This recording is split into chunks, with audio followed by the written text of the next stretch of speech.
Ghost Stories of the Tiled House by Sheridan Le Fanu and read by Christopher Halton.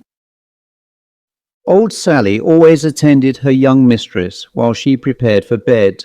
Not that Lilias required help, for she had the spirit of neatness and a joyous, gentle alacrity, and only troubled the good old creature enough to prevent her thinking herself grown old and useless.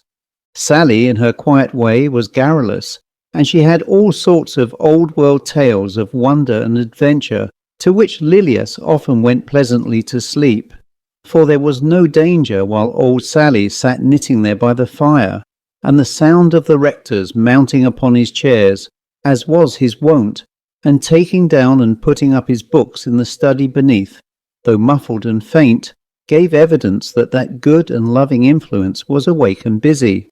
Old Sally was telling her young mistress, who sometimes listened with a smile, and sometimes lost a good 5 minutes together of her gentle prattle, how the young gentleman, Mr. Mervyn, had taken that awful old haunted habitation, the tiled house beyond, at Ballyfermot, and was going to stay there, and wondered no one had told him of the mysterious dangers of that desolate mansion. It stood by a lonely bend of the narrow road. Lilias had often looked upon the short, straight, grass-grown avenue with an awful curiosity at the old house, which she had learned in childhood to fear as the abode of shadowy tenants and unearthly dangers. There are people, Sally, nowadays who call themselves freethinkers, and don't believe in anything, even in ghosts, said Lilias. Ah, then, the place he's stopping in now, Miss Lily, I'll soon cure him of free thinking, if the half they say about it's true, answered Sally. But I don't say, mind, he's a freethinker, for I don't know anything of Mr. Mervyn. But if he be not, he must be very brave or very good indeed. I know, Sally, I should be horribly afraid indeed to sleep in it myself, answered Lilias with a cosy little shudder, as the aerial image of the old house for a moment stood before her, with its peculiar malign, sacred and skulking aspect, as if it had drawn back in shame and guilt among the melancholy old elms and tall hemlock and nettles. And now, Sally, I'm safe in bed. Stir the fire, my old darling. For although it was the first week in May, the night was frosty. And tell me all about the tiled house again, and frighten me out of my wits. So good old Sally, whose faith in such matters was a religion, went off over the well-known ground in a gentle little amble, sometimes subsiding into a walk as she approached some special horror, and pulling up altogether, that is to say, suspending her knitting, and looking with a mysterious nod at her young mistress in the four-poster, or lowering her voice to a sort of whisper when the crisis came. So she told her how when the neighbours hired the orchard that ran up to the windows at the back of the house, the dogs they kept there used to howl so wildly and wolfishly all night among the trees, and prowl under the walls of the house so dejectedly that they were fain to open the door and let them in at last. And indeed small need was there for dogs, for no one, young or old, dared go near the orchard after nightfall. No, the golden pippins that peeped so splendid through the leaves in the western rays of evening, and made the mouths of the Ballyfermot schoolboys water, glowed undisturbed in the morning sunbeams, and secure in the mysterious tutelage of the night smile coyly on their predatory longings. And this was no fanciful reserve and avoidance. Mick Daly, when he had the orchard, used to sleep in the loft over the kitchen, and he swore that within 5 or 6 weeks, while he lodged there, he twice saw the same thing, and that was a lady in a hood and a loose dress, her head drooping and her finger on her lip, walking in silence among the crooked stems, with a little child by the hand, who ran smiling and skipping beside her. And the widow Cresswell once met them at nightfall on the path through the orchard to the back door, and she did not know what it was until she saw the men looking at one another as she told it. It's often she told it to me, said old Sally, and how she came on them all of a sudden at the turn of the path, just by the thick clump of alder trees, and how she stopped, thinking it was some lady that had a right to be there, and how they went by as swift as the shadow of a cloud. though she only seemed to be walking slow enough, and the little child pulling by her arm this way and that way, and took no notice of her, nor even raised her head, though she stopped and courtesied. And old Clinton, don't you remember old Clinton, Miss Lily? I think I do, the old man who limped and wore the old black wig. Yes, indeed, Akushla, so he did. See how well she remembers. That was by a kick of one of the Earl's horses. He was groom then, resumed Sally. He used to be troubled with hearing the very sounds his master used to make to bring him and old Oliver to the door, when he came back late. It was only on very dark nights when there was no moon. They used to hear all on a sudden the whimpering and scraping of dogs at the hall door, and the sound of the whistle, and the light stroke across the window with the lash of the whip, just like as if the Earl himself, may his poor soul find rest, was there. First the wind I'd stop, like you'd be holding your breath. Then came these sounds they knew so well, and when they made no sign of stirring or opening the door, the wind I'd begin again with such a hoo-hoo-oh-hi, you'd think it was laughing and crying and hooting all at once. Here old Sally resumed her knitting, suspended for a moment, as if she were listening to the wind outside the haunted precincts of the tiled house, and she took up her parable again. The very night he met his death in London, old Oliver the butler was listening to Clinton, for Clinton was a scholar, reading the letter that came to him through the post that day, telling him to get things ready, for his troubles were nearly over, and he expected to be with them again in a few days, and maybe almost as soon as the letter. And sure enough, while he was reading, there came a frightful rattle to the window, like someone all in a tremble trying to shake it open, and the Earl's voice, as they both conceited, cries from outside, "Let me in, let me in, let me in." "It's him," says the butler. "'Tis so, bedad," says Clinton, and they both looked at the windy and at one another, and then back again, overjoyed and frightened all at onst. Old Oliver was bad with the rheumatiz in his knee and went lame-like, so away goes Clinton to the hall door, and he calls, "Who's there?" and no answer. "Maybe," says Clinton to himself, "'tis what he's rid round to the back door." So to the back door with him, and there he shouts again, and no answer, and not a sound outside, and he began to feel queer, and to the hall door with him back again.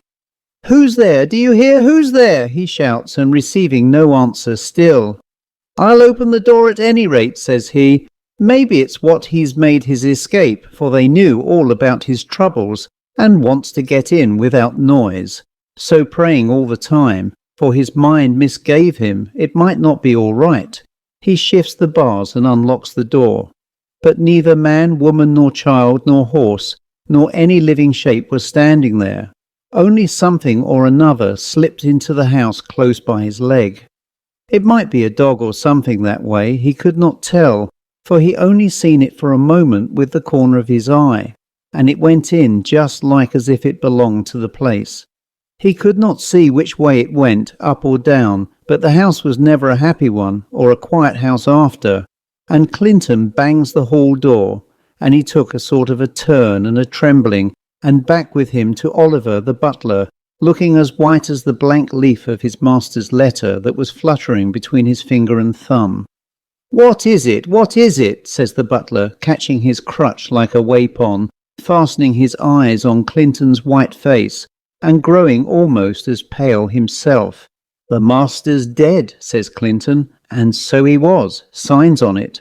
After the turn she got by what she's seen in the orchard, when she came to know the truth of what it was, Ginny Cresswell, you may be sure, did not stay there an hour longer than she could help, and she began to take notice of things she did not mind before, such as when she went into the big bedroom over the hall that the Lord used to sleep in. Whenever she went in at one door, the other door used to be pulled to very quick, as if someone avoiding her was getting out in haste.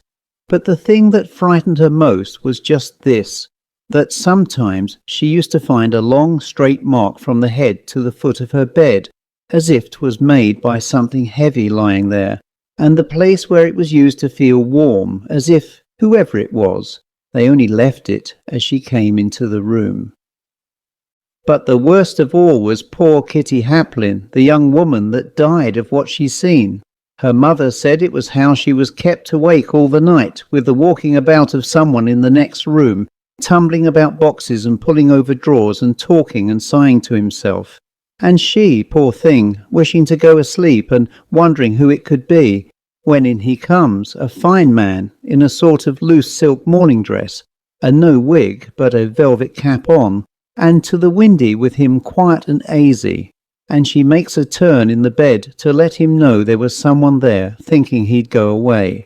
But instead of that, over he comes to the side of the bed, looking very bad, and says something to her, but his speech was thick and queer like a dummy's that I'd be trying to spake, and she grew very frightened, and says she, "I ask your honour's pardon, sir, but I can't hear you right."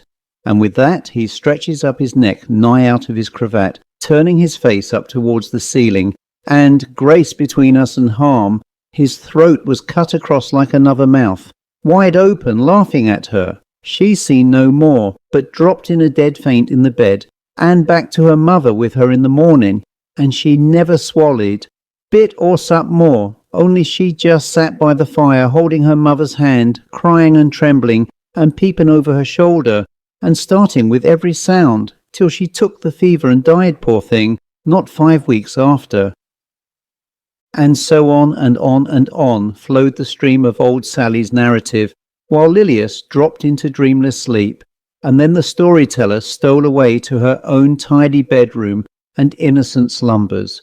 I'm sure she believed every word she related, for old Sally was veracious, but all this was worth just so much as such talk commonly is, marvels fabulae, what our ancestors called winter's tales, which gathered details from every narrator and dilated in the act of narration. Still, it was not quite for nothing that the house was held to be haunted. Under all this smoke there smouldered just a little spark of truth, an authenticated mystery, for the solution of which some of my readers may possibly suggest a theory, though I confess I can't. Miss Rebecca Chatsworth, in a letter dated late in the autumn of 1753, gives a minute and curious relation of occurrences in the tiled house, which it is plain, although at starting she protests against all such fooleries, she has heard with a peculiar sort of interest, and relates it certainly with an awful sort of particularity. I was for printing the entire letter, which is really very singular as well as characteristic, but my publisher meets me with his veto, and I believe he is right. The worthy old lady's letter is perhaps too long, and I must rest content with a few hungry notes of its tenor. That year, and somewhere about the 24th of October, there broke out a strange dispute between Mr. Alderman Harper of High Street, Dublin, and my Lord Castle Mallard, who, in virtue of his cousinship to the young heir's mother, had undertaken for him the management of the tiny estate on which the tiled or tiled house, for I find it spelt both ways, stood. This Alderman Harper had agreed for a lease of the house for his daughter, who was married to a gentleman named Prosser. He furnished it and put up hangings, and otherwise went to considerable expense. Mr. and Mrs. Prosser came there sometime in June, and after having parted with a good many servants in the interval, she made up her mind that she could not live in the house, and her father waited on Lord Castle Mallard and told him plainly that he would not take out the lease, because the house was subjected to annoyances which he could not explain. In plain terms, he said it was haunted, and that no servants would live there more than a few weeks, and that after what his son-in-law's family had suffered there, not only should he be excused from taking a lease of it, but that the house itself ought to be pulled down as a nuisance and the habitual haunt of something worse than human malefactors. Lord Castle Mallard filed a bill in the equity side of the Exchequer to compel Mr. Alderman Harper to perform his contract by taking out the lease. But the alderman drew an answer, supported by no less than 7 long affidavits, copies of all which were furnished to his lordship, and with the desired effect. For rather than compel him to place them upon the file of the court, his lordship struck, and consented to release him. I am sorry the cause did not proceed at least far enough to place upon the records of the court the very authentic and unaccountable story which Miss Rebecca relates. The annoyances described did not begin till the end of August, when one evening Mrs. Prosser, quite alone, was sitting in the twilight at the back parlour window, which was open looking out into the orchard, and plainly saw a hand stealthily placed upon the stone window-sill outside, as if by someone beneath the window, at her right side, intending to climb up. There was nothing but the hand, which was rather short, but handsomely formed and white and plump, laid on the edge of the window-sill, and it was not a very young hand, but one aged somewhere about 40, as she conjectured. It was only a few weeks before that the horrible robbery at Clondalkin had taken place, and the lady fancied that the hand was that of one of the miscreants who was now about to scale the windows of the tiled house. She uttered a loud scream and an ejaculation of terror, and at the same moment the hand was quietly withdrawn. Search was made in the orchard, but no indications of any persons having been under the window, beneath which, ranged along the wall, stood a great column of flower pots, which it seemed must have prevented anyone's coming within reach of it. The same night there came a hasty tapping every now and then at the window of the kitchen. The women grew frightened, and the servant man, taking firearms with him, opened the back door, but discovered nothing. As he shut it, however, he said, "A thump came on it, and a pressure as of somebody striving to force his way in, which frightened him. And though the tapping went on upon the kitchen window panes, he made no further explorations. About 6 o'clock on the Saturday evening following, the cook, an honest sober woman, now aged nigh 60 years, being alone in the kitchen, saw, on looking up, it is supposed, the same fat but aristocratic-looking hand laid with its palm against the glass near the side of the window, and this time moving slowly up and down, pressed all the while against the glass, as if feeling carefully for some inequality in its surface. She cried out and said something like a prayer on seeing it, but it was not withdrawn for several seconds after.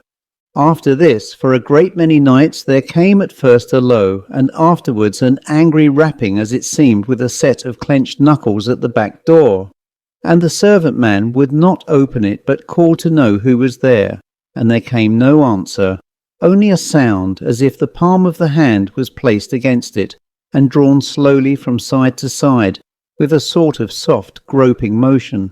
All this time, sitting in the back parlour, which for the time they used as a drawing-room, Mr. and Mrs. Prosser were disturbed by rappings at the window, sometimes very low and furtive, like a clandestine signal, and at others sudden and so loud as to threaten the breaking of the pane.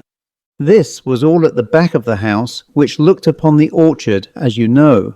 But on a Tuesday night, at about 9:30, there came precisely the same rapping at the hall door, and went on to the great annoyance of the master and terror of his wife at intervals for nearly 2 hours. After this, for several days and nights, they had no annoyance whatsoever, and began to think that nuisance had expended itself. But on the night of the 13th of September, Jane Easterbrook, an English maid, having gone into the pantry for the small silver bowl in which her mistress's posset was served, happening to look up at the little window of only 4 panes, observed through an auger hole which was drilled through the window frame, for the admission of a bolt to secure the shutter, a white pudgy finger, first the tip and then the 2 first joints introduced, and turned about this way and that, crooked against the inside, as if in search of a fastening which its owner designed to push aside. When the maid got back into the kitchen, we are told she fell into a swoon, and was all the next day very weak. Mr. Prosser, being, I've heard, a hard-headed and conceited sort of fellow, scouted the ghost and sneered at the fears of his family. He was privately of opinion that the whole affair was a practical joke or a fraud, and waited an opportunity of catching the rogue flagrante delicto. He did not long keep this theory to himself, but let it out by degrees with no stint of oaths and threats, believing that some domestic traitor held the thread of the conspiracy. Indeed, it was time something were done, for not only his servants, but good Mrs. Prosser herself, had grown to look unhappy and anxious, and kept at home from the hour of sunset, and would not venture about the house after nightfall, except in couples. The knocking had ceased for about a week, and one night Mrs. Prosser being in the nursery, her husband, who was in the parlour, heard it begin very softly at the hall door. The air was quite still, which favoured his hearing distinctly. This was the first time there had been any disturbance at that side of the house, and the character of the summons also was changed.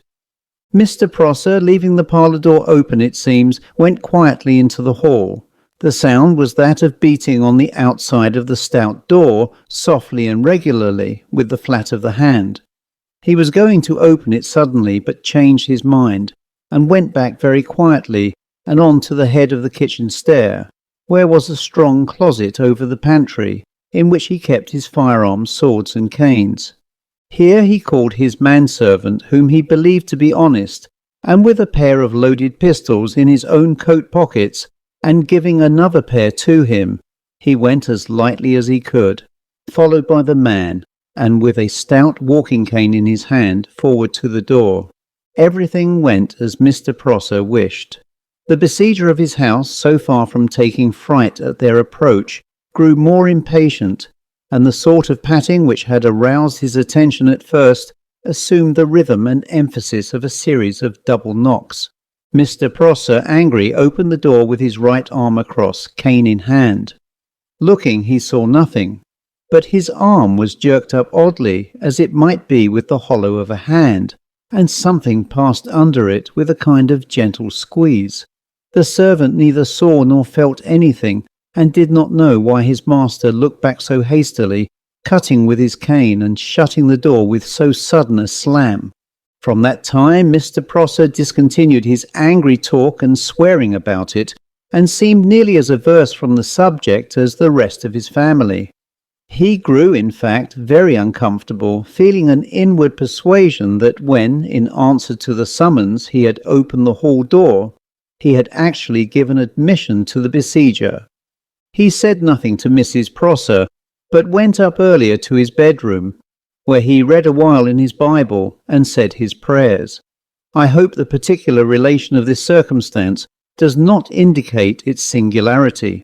He lay awake a good while, it appears, and as he supposed, about 12:15, he heard the soft palm of a hand patting on the outside of the bedroom door, and then brushed slowly along it. Up bounced Mr. Prosser, very much frightened, and locked the door, crying, "Who's there?" but receiving no answer but the same brushing sound of a soft hand drawn over the panels, which he knew only too well. In the morning the housemaid was terrified by the impression of a hand in the dust of the little parlour table, where they had been unpacking delft and other things the day before. The print of the naked foot in the sea sand did not frighten Robinson Crusoe half so much. They were by this time all nervous, and some of them half crazed about the hand. Mr. Prosser went to examine the mark and made light of it, but, as he swore afterwards, rather to quiet his servants than from any comfortable feeling about it in his own mind. However, he had them all one by one into the room, and made each place his or her hand palm downward on the same table, thus taking a similar impression from every person in the house, including himself and his wife, and his affidavit deposed that the formation of the hand so impressed differed altogether from those of the living inhabitants of the house, and corresponded exactly with that of the hand seen by Mrs. Prosser and by the cook. Whoever or whatever the owner of that hand might be, they all felt this subtle demonstration to mean that it was declared he was no longer out of doors, but had established himself in the house. And now Mrs. Prosser began to be troubled with strange and horrible dreams, some of which, as set out in detail in Aunt Rebecca's long letter, are really very appalling nightmares. But one night, as Mr. Prosser closed his bedchamber door, he was struck somewhat by the utter silence of the room, there being no sound of breathing, which seemed unaccountable to him, as he knew his wife was in bed, and his ears were particularly sharp. There was a candle burning on a small table at the foot of the bed, beside the one he held in one hand, a heavy ledger connected with his father-in-law's business being under his arm. He drew the curtain at the side of the bed and saw Mrs. Prosser lying, as for a few seconds he mortally feared, dead, her face being motionless, white and covered with a cold dew.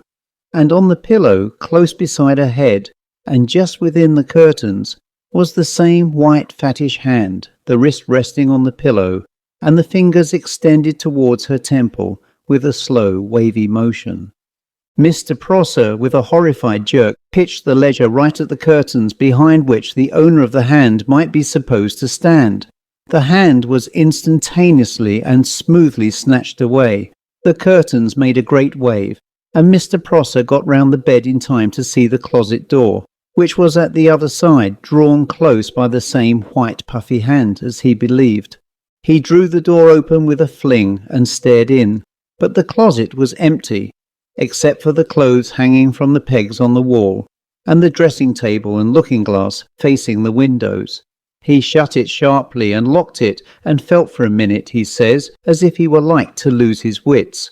Then, ringing at the bell, he brought the servants, and with much ado they recovered Mrs. Prosser from a sort of trance, in which, he says, from her looks, she seemed to have suffered the pains of death. And Aunt Rebecca adds, from what she told me of her visions, with her own lips, he might have added, and of hell also. But the occurrence which seems to have determined the crisis was the strange sickness of their eldest child, a little girl aged between 2 and 3 years. It lay awake seemingly in paroxysms of terror, and the doctors who were called in set down the symptoms to incipient water on the brain. Mrs. Prosser used to sit up with the nurse by the nursery fire, much troubled in mind about the condition of her child. Its bed was placed sideways along the wall, with its head against the door of a press or cupboard, which, however, did not shut quite close. There was a little valance about a foot deep round the top of the child's bed, and this descended within some 10 or 12 inches of the pillow on which it lay. They observed that the little creature was quieter whenever they took it up and held it on their laps. They had just replaced it, as it seemed to have grown quite sleepy and tranquil. But he was not 5 minutes in its bed when it began to scream in one of his frenzies of terror.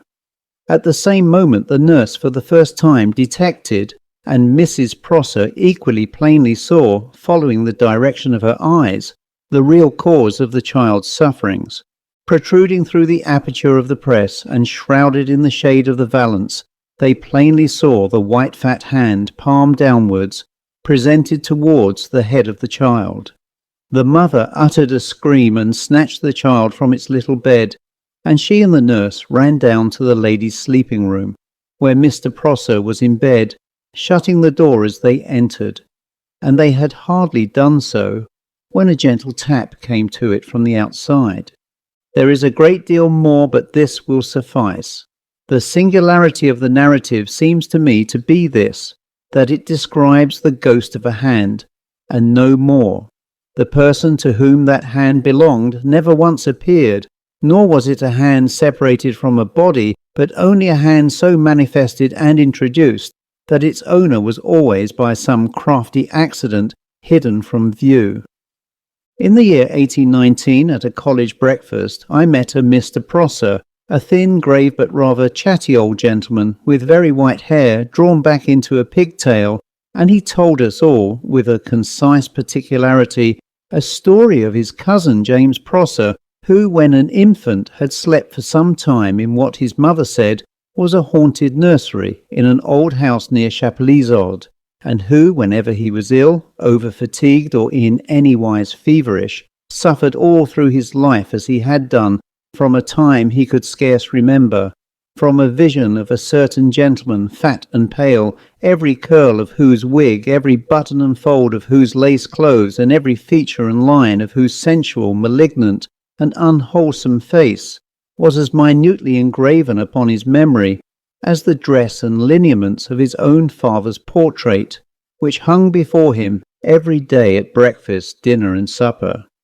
Mr. Prosser mentioned this as an instance of a curiously monotonous, individualized, and persistent nightmare, and hinted the extreme horror and anxiety with which his cousin, of whom he spoke in the past tense as poor Jemmy, was at any time induced to mention it. I hope the reader will pardon me for loitering so long in the tiled house, but this sort of lore has always had a charm for me, and people, you know, especially old people, will talk of what most interests themselves, too often forgetting that others may have had more than enough of it. The end.